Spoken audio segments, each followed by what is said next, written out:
पण गटातून जे दाखल केलेलं आहे कुठला पक्ष असेल तो गणामध्ये कोण आपल्यासोबत जोडीदार असेल?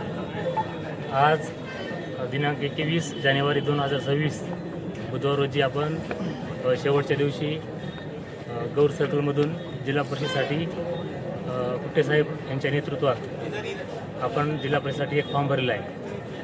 तसेच धनगर टाकळी गणामधून रमेश सूर्यवंशी यांचा एक फॉर्म भरलेला आहे आणि गौर गणामधून नरेश चोगदन यांचा फॉर्म भरला आहे. तर जिल्हा परिषद सर्कलसाठी उमेदवार म्हणून गयाबाई बाबराव माठे यांचा फॉर्म भरलेला आहे. पुढील दिशा कशी असेल?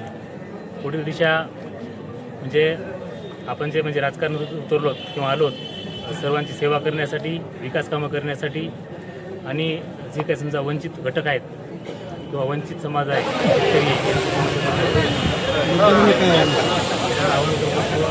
मतदान करते वेळेस योग्य उमेदवाराला मतदान करा. तू पक्ष सांगितला नाही? आमदार साहेबांच्या नेतृत्वात